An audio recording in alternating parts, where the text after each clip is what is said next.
Բարև սիրելիներս, այսօր կընթերցենք Գրիմ եղբայրների ոսկե սագը հեքիաթը։ Սկսեցինք։ Մի մարդ 3 որդի ուներ, ավագ որդիները խելացի, իսկ փոքրը այնքան անխելք էր, որ բոլորը նրան խելառ էին կանչում, միշտ ծաղրում էին ու ծիծաղում վրան։ Մի օր ավագ եղբայրը գնում է անտառ փայտի, մայրը որդու հետ գաթա ու գինի է դնում։ Անտառի եզրին տղան հանդիպում է մի ճերմակամորուս ծերունու։ Ծերունին բարևում է տղային ու ասում. «Բարի տղա, խնդրում եմ գրպանիդ գաթայից մի քիչ տուր ուտեմ, մի կում էլ գինի տուր խմեմ»։ «Որ գաթան ու գինին քեզ տամ», ասում է ավագ որդին, «ինձ ինչ կմնա, ոչինչ էլ չեմ տա», ասում է ու շարունակում ճանապարհը։ Ճերմակամորուս ծերունին կախարդում է, և երբ տղան ուզում է ծառը կտրել, կացնով խփում է ու ձեռքը կտրում։ Ստիպված գալիս է տուն, որ ձեռքը կապի։ Հաջորդ օրը միջնեկ եղբայրն է որոշում անտառ գնալ։ Մայրը նրան էլ է գաթա ու գինի տալիս։ Միջնեկ որդին ևս հանդիպում է ճերմակամորուս ծերունուն, որը նրանից ևս ուտելիք է խնդրում։ Սակայն միջնեկ որդին էլ նույն պատասխանն է տալիս։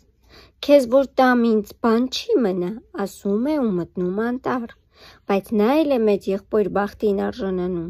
Կացինը բարձրացնում է, որ ծառին խփի, իր ոտքին է խփում, մի կերպ գրկած տուն են տանում։ Մի քանի օր անց խելառը գալիս է հոր մոտ ու ասում. «Հայրիկ, թույլ տուր գնամ անտառ փայտի»։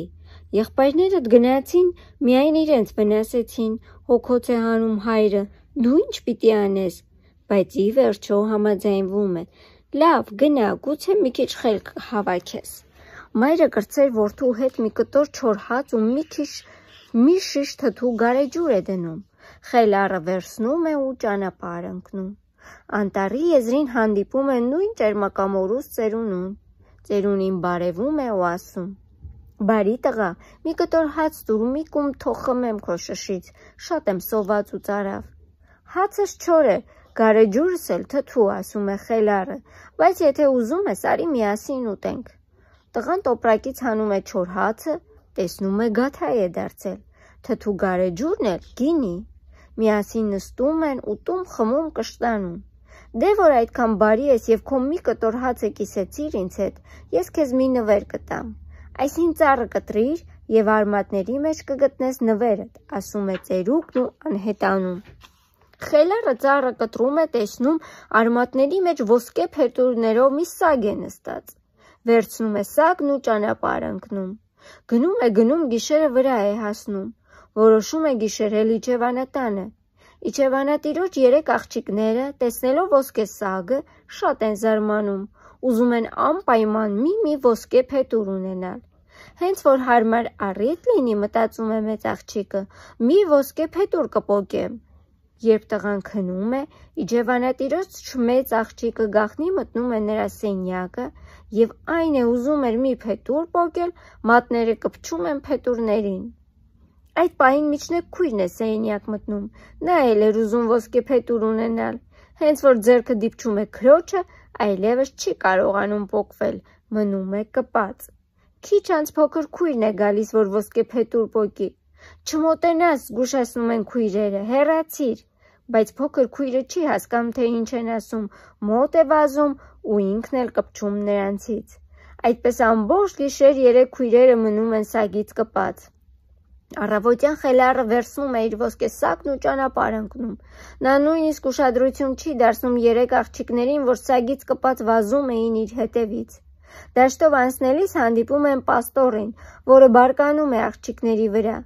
«Անամոթ աղջիկներ, ինչ եք ընկել այս տղայի հետևից գնում եք», ասում է պաստորն ու կրտսեր քրոջ ձեռքից բռնում։ Նա էլ է կպչում այդ տարօրինակ թափորից ու ստիպված աղջիկների հետ վազում է խելառի հետևից։ Մի քիչ էլ գնում են, հանդիպում են տիրացուին։ Տեսնելով, որ պաստորը վազում է 3 աղջիկների հետևից, զարմացած տիրացուն կանչում է. «Վայ, պարոն պաստոր, այդ ուր եք շտապում, ախր պետք է գնանք երեխա կնքելու»։ Տիրացուն վազում բռնում է պաստորի թևից և ինքն էլ նրանից է կպչում։ Այդպես 5-ով իրարից կպած վազում են խելառի հետևից։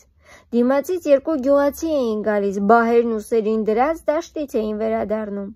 Պաստորը ձայն է տալիս, որ գյուղացիներն իրեն ու տիրացուին ազատեն։ Գյուղացիները մոտ են վազում, իրենք էլ են կպչում։ Հիմա էլ 7 հոգով են վազում Խելառի ու իր սագի հետևից։ Այսպես խմբով գնում են հասնում մի քաղաք, որտեղի թագավորը մի խիստ ու մռայլ աղջիկ ուներ, որ ոչ ոք չէր կարողանում նրան ծիծաղեցնել։ Թագավորը խոստացել էր, որ ով իր աղջկան ծիծաղեցնի, նրան իր փեսան կդարձնի։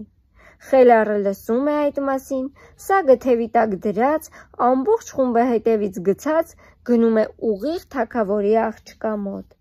Թագավորի աղջիկը պատշգամբից տեսնում է, թե ինչպես են 7 հոգով իրար կպած վազում տղայի հետևից, սկսում է ծիծաղել, ոչ մի կերպ չի կարողանում հանգստանալ։ Այդ ժամանակ Խելառը պահանջում է, որ թագավորը կատարի իր խոստումը, բայց թագավորին ապագա փեսան դուր չի գալիս, նա նոր պայման է առաջարկում։ Եթե ուզում ես աղջկաս հետ ամուսնանալ, ասում է նա տղային, պետք է այնպիսի մարդ բերես, որ մառանիս ամբողջ գինին կարողանա խմել։ Խելառը հիշում է ճերմակամորուս ծերունուն։ Նա անպատճառ կօգնի ինձ, մտածում է նա ու ճանապարհ ընկնում։ Գնում է անտառ, տեսնում իր կտրած ծառի տեղում մի մարդ տխուր նստած է։ Ինչ է պատահել, հարցնում է, ինչու ես այդպես տխուր։ Ծարավ եմ, բողոքում է մարդը, սառը ջրից չեմ հագենում, հենց նոր մի տակար գինի եմ դատարկել, բայց օգուտ չկա, ասես շիկացած քարի վրա մի կաթիլ ջուր ընկնի։ Գնանք ինձ հետ, առաջարկում է Խելառը, մի կուշտ կխմես։ Միասին գնում են թագավորի մառանը։ Մարդը նստում է ամենամեծ տակառի առաջ ու սկսում խմել։ Խմում, մի օրում ամբողջ մառանի գինին դատարկում է։ Խելառը կրկին իր հարսնացուին է պահանջում, բայց թագավորը բարկանում է։ Նրա սրտով չէր, որ իր աղջկա ամուսին այդ հասարակ տղան է լինելու, որին բոլորը Խելառ են կոչում։ Այնպիսի մարդ բեր, հայտնում է թագավորը իր նոր պայմանը, որ կարողանա իմ ամբողջ թագավորության ալյուրից թխված հացը ուտել։ Առանց երկար բարակ մտածելու Խելառը գնում է անտառ, տեսնում է կտրված ծառի տեղում տխուր նստած մի մարդ, գոտին ամուր ձգած։ Ինչ է պատահել, հարցնում է, ինչու ես տխուր։ Չեմ կշտանում, դժգոհում է մարդը, մի փուռ հաց եմ կերել, բայց էլի սոված եմ, ստիպված գոտից ձգել եմ, որ սովից չմեռնեմ։ Դե վեր կաց շուտ գնանք, ուրախանում է Խելառը, կուշտ փորով հաց կուտես։ Միասին գնում են թագավորի պալատ։ Մինչ այդ ողջ թագավորության ալյուրն այստեղ էին բերել ու հաց թխել։ Անտառի մարդը նստում է ու սկսում ուտել։ Մեկ օրում ամբողջ հացն ուտում է, վերջացնում։ Երբ Խելառը երրորդ անգամ է իր հարսնացուին պահանջում, թագավորը որոշում է վերջնականապես ազատվել նրանից և երրորդ պայմանն է հայտնում։ Ինձ համար այնպիսի մի նավ բեր, որ և ծովում լողա, և ցամաքում, երբ որ այդ նավով գաս, այն ժամանակ էլ աղջիկս կտանես։ Խելառը նորից անտառ է գնում։ Այս անգամ ծառի տեղում նստած էր հենց այն ճերմակամորուս ծերունին, որի հետ Խելառը ժամանակին կիսել էր իր հացը։ Ծերունին նրան այնպիսի մի նավ է նվիրում, որ և ծովում է լողում, և ցամաքում։ Թագավորը այդ նավը տեսնելով այլևս ոչինչ չի կարողանում ասել։ Ճոխ ու շքեղ հարսանիք են կազմակերպում, թագավորի մահից հետո էլ Խելառն է նստում նրա գահին ու երկար տարիներ ապրում գոհ ու երջանիկ։